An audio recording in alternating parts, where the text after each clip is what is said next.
আমি জানি এই পথটা সহজ নয়। আমার স্বামীর আয় খুব কম, সংসারের দায় দায়িত্ব অনেক বেশি। তাই নিজের কষ্ট, নিজের ইচ্ছাগুলোকে আমি প্রতিদিন একটু একটু করে চাপা দিই। ভোর থেকে রাত পর্যন্ত কাজ করি, ঘর সামলাই, রান্না করি, সব গুছিয়ে রাখি। কারণ আমি জানি আমার দুর্বলতা ওকে ভেঙে দিতে পারে। অনেকে বলে নিজের কথা একটু ভাবো, কিন্তু আমি কি বলতো, আজ যদি আমি শক্ত না হই তাহলে আমার স্বামীও শক্ত থাকতে পারবে না। তো এই কষ্টের মাঝেই আমার ভালোবাসা আর আমার পরিশ্রমের মাঝেই আমার সংসার। আমি বিশ্বাস করি আজকের এই লড়াই একদিন আমার হাসির কারণ হবেই হবে। আসলে কি বলতো, এখন বর্তমানে পরিস্থিতি এমনই দাঁড়িয়েছে যে চাকরি বাকরি তো ধরো কারোরই তেমন একটা নেই, সে যতই শিক্ষিত হোক না কেন। তো আমার স্বামী কিন্তু প্রচুর পরিমাণে শিক্ষিত, আর আমি তাকে খুব সম্মান করি, জানো তো, তার জ্ঞানও প্রচুর পরিমাণে। তো অনেক দূর পড়াশোনা করে কোনো চাকরি বাকরি এখনও পর্যন্ত পাইনি, তো বাড়িতেই কিন্তু টিউশনি পড়ায়।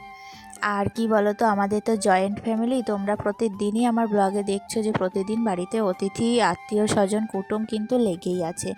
আর আত্মীয় স্বজন মানেই কিন্তু খরচ। তো সেই কারণেই আমি কিন্তু অনেক ইচ্ছা হয়, জানো তো, আমারও তো ইচ্ছা হয় যে আমার তো ধরো বয়স তেমন একটা খুব না, তো বিভিন্ন রকম ড্রেস পোশাক ভালো ভালো কিনতে, এছাড়াও বিভিন্ন রকমের বিভিন্ন এখন যা হয়েছে জুয়েলারি কিনতে।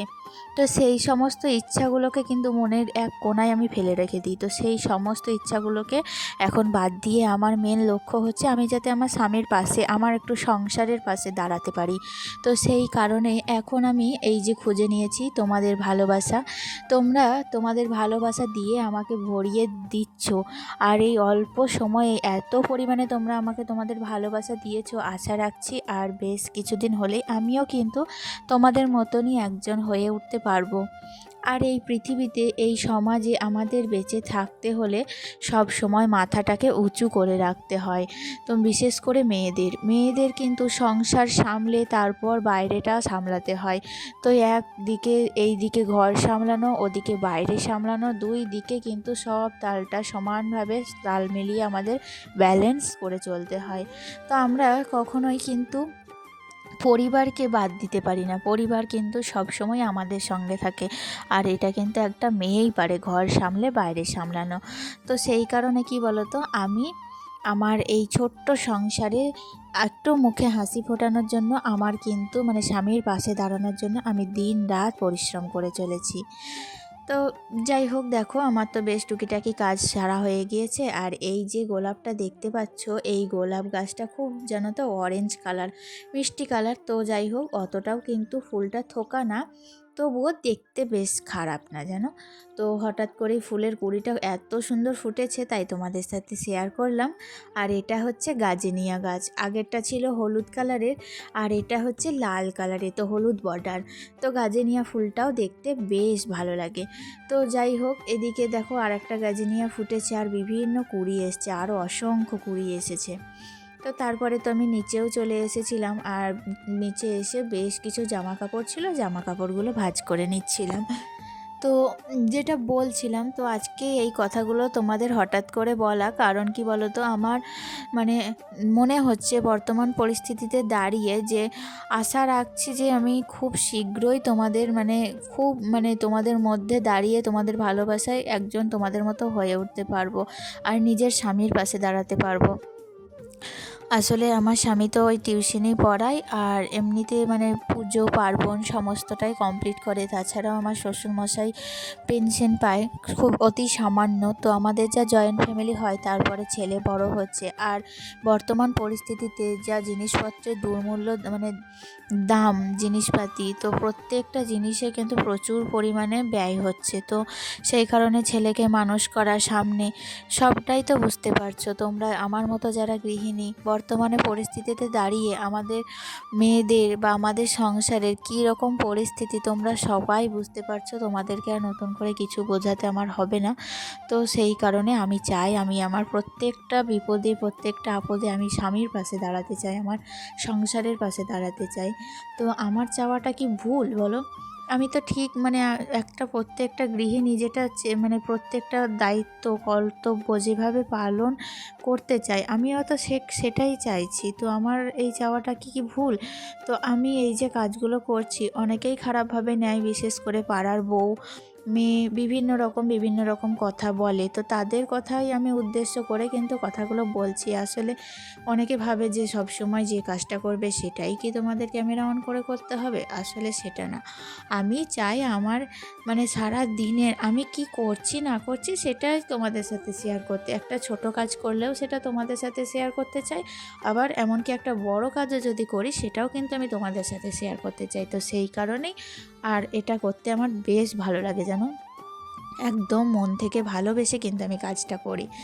তো যাই হোক, যে যেমন সে ঠিক সেই রকমটাই ভাববে আর তারাও ঠিক সেই রকম কথাটাই বলবে। তো তাদের কথা ভেবে কখনোই কিন্তু হার মানলে চলবে না, এটা আমি বিশ্বাস করি। তো তাদের কথায় দুর্বল হয়ে যদি আমি ভেঙে পড়ি তাহলে কিন্তু কখনোই আমি আমার স্বপ্ন পূরণ করতে পারবো না। এটা আমি বিশ্বাস করি বলেই কিন্তু আমি এখনও অবধি টিকে আছি। তো চলো বন্ধুরা, আমার তো ঘর দুয়ার সব কিছুই পরিষ্কার করা কমপ্লিট হয়ে গিয়েছে। তো আজকে আমি অনেক দিন পর কিন্তু মাথায় একটু তেল দেবো। কারণ কি বলো তো, সেই যে মাথায় মানে সেই লক্ষ্মী পুজো হলো তখন স্নান করেছিলাম জানো। তারপরে এত ঠান্ডাতে মাথায় প্রত্যেক দিন তো স্নান করি না, এমনিতেও মাথায় আমি একদিন অন্তর একদিন স্নান করি। তো এই কয়েকদিন আর করা হয়নি। তো আজকে ভাবছি মাথায় তেল নিয়ে নিই, তারপর রান্না বান্না কমপ্লিট করে দুপুরবেলা একটু মাথায় স্নান করব। আর শ্যাম্পুই করব, কারণ ওই যে আমি যেদিন তেল নিই সেদিনই কিন্তু বেশ কিছুক্ষণ তেলটা রেখে তারপরে স্নান মানে শ্যাম্পুটা করি। আর আমি ব্যবহার করছি এখানে একটা বাদাম অয়েল। তো এটা কিন্তু খুবই ভালো। যাই হোক, আমি নিচ্ছি এখন, তারপরে কিন্তু স্নান করবো। আর জানো তো, ভাবছি একটু চুলটা কাটবো। তো যাই হোক, এখন তো বাবার বাড়ি যাওয়া হচ্ছে না, ভেবেছিলাম ওখানে গিয়েই কাটবো। তো দেখা যাক, এখানেই কিন্তু আমাকে কাটতে হবে। আর আজকে আমার ননদরা বাড়ি চলে যাবে, দুপুরে রান্না বান্না করছি। তো ওরা ভাত খেয়েই কিন্তু ওরা বেরিয়ে পড়বে, 2টোর মধ্যে বেরোবে। তো সেই কারণে দেখো আজকে আমি বেশ সিম্পল রান্না করছি। সিম্পল রান্নার মধ্যেও এই যে রান্নাটা আমি করব না, খেতে বেশ ভালো লাগে, আমার তো খুবই ভালো লাগে। তো আজকে নিয়েছিল আমার শ্বশুরমশাই এখানে কাতলা মাছ। কাতলা মাছের তো আমি পেটি কেটে নিয়েছি, বাবু তো পেটি কেটে মানে পেটি খেতে খুবই ভালোবাসে। আর এমনিতেও মাছটা যখন কাটছিলাম তখন কিন্তু মাছটা লড়ছিল। তো টাটকা মাছ সতেজ, বুঝতেই পারছো তার টেস্ট কিন্তু একটু আলাদা হবে। আর বেশিরভাগ মাছই তো বরফ দেওয়া থাকে, দূর থেকে আসে। তো এই মাছটা মানে এত টাটকা। তো যাই হোক, বেশ ভালোই লাগছিল, দেখে মনে হচ্ছিল, তাই ভাবলাম বড় মাছ যখন নিয়েছি তো আমি ওই যে কি করব জানো তো, আলু দিয়ে বেগুন দিয়ে বড় বড় করে কেটে বড়ি দিয়ে আর এই মাছটা দিয়ে ঝোল করব। তো তার জন্য আমি কিন্তু কোনো মশলা আজকে ব্যবহার করব না, আজ ওই গুঁড়ো মশলা দিয়ে এই যে দেখো, প্রথমে আলু বেগুন বড়ি সমস্তটা ভালো করে কষে নিয়েছি। তারপর কিন্তু জল দিয়ে আজ আমি আর কুকারে ভরবো না, আজকে ভাবছি কড়াই সিদ্ধ করব সমস্তটা। আসলে দেখবে প্রেসার কুকারে আমরা মানে শর্টকাটে সমস্তটা কমপ্লিট করার চেষ্টা করি, কিন্তু আসল টেস্টটা কিন্তু কড়াইয়ের মধ্যেই হয়। তো তারপর তো তাড়াতাড়ি করে রান্নাবান্না কমপ্লিট করে নিয়েছিলাম, আর তারপরে স্নানটাও সেরে নিয়েছিলাম।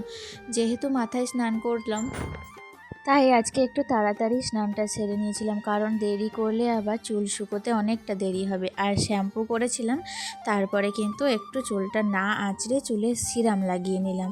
দেখবে শ্যাম্পু করার পর যদি একটু সিরাম লাগিয়ে নেওয়া হয় চুলটা কিন্তু অনেকখানি নরম হয়ে থাকে।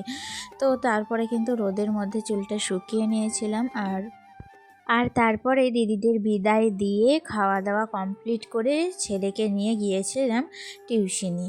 আর আজকে দেখো টিউশনি থেকে আসার পর ওই যে পরশুদিন আমি যে কাপড়গুলো কেটে নিয়েছিলাম আমার এই যে লেপের কভারটা বানাবো বলে, তো সেই কভারটা কিন্তু মাঝে মধ্যে আমি সেলাই করে কমপ্লিট করে ফেলেছি। আর এখন আমি সেই কভারটাকেই কিন্তু পুড়ে দেব। আসলে কি বলতো, এই যে হাতে বোনা সেলাই করে কভার বানানো বা টুকিটাকি কাজ, এগুলো কিন্তু আমি আমার দিদিমার কাছ থেকে শিখেছিলাম। তো তিনি তো আর বেঁচে নেই, তিনি তো এখন বলতে হয় না অনেক দিন 1 বছর 1.5 বছর হয়ে গেল মারা গিয়েছেন। তো যাই হোক, তার কাজগুলো কিন্তু আমি মানে সমস্তটাই কিন্তু শিখে রেখেছি। তো আমার দিদিমাও কিন্তু সব কিছু পারতো জানেন। তো যাই হোক, এদিকে দেখো আমার কিন্তু কভারটা বেশ ভালোই হয়েছে। আর এই মানে কাপড়গুলো এইগুলো তো মানে সুতির না, ঠিক ওই হ্যান্ডলুম টাইপের, তাই কাপড়গুলো কিন্তু একদিকে মানে ছিঁড়বে না। মানে এবছর করলাম, সামনে 2 বছর কিন্তু এখন আমার এই কভারটা চলে যাবে। তো যে জিনিস আমরা হাতে বানিয়ে মানে ব্যবহার করতে পারি, সেই জিনিসে অযথা পয়সা নষ্ট করে লাভ কী? আমি ইচ্ছা করলে কিন্তু নতুন কভার কিনে নিতে পারতাম, কিন্তু দেখলাম যে থাক, যে আমার এই যে বাড়িতে পরে থাকা যে বাড়তি কাপড়গুলো রয়েছে, সেই কাপড়গুলো অযথা ফেলে দেওয়ার চেয়ে আমি যদি সেই কাপড় দিয়ে একটা নতুন কিছু বানাতে পারি, তাতে ক্ষতি কী? এভাবেই কিন্তু সংসারটাকে একটু একটু করে সাজিয়ে তোলার চেষ্টা করছি। তো জানো বন্ধুরা, তো যাই হোক, আজকে তো দেখো মানে সমস্ত কাজ তো কমপ্লিট হয়ে গেল, আর এখন লাস্টে বিছানাটাকে আরেকবার ঝেড়ে কিন্তু সুন্দর করে সাজিয়ে নিচ্ছি। তো এরপরে তো শাড়ি পরে আছি, শাড়ি পরে কাজ করতে বেশ অসুবিধা হয়। শাড়ি টাড়ি ছাড়বো, তারপরে সন্ধেবেলার চা জলখাবার, ছেলেকে পড়তে বসানো, সব কিছুই কিন্তু কমপ্লিট করব। তো তাহলে চলো বন্ধুরা, আজকের মতো ভিডিওটি এখানেই শেষ করছি। আবারও দেখা হচ্ছে নেক্সট ব্লগে। ততক্ষণ ভালো থেকো, সুস্থ থেকো। আজকে আসি, টাটা।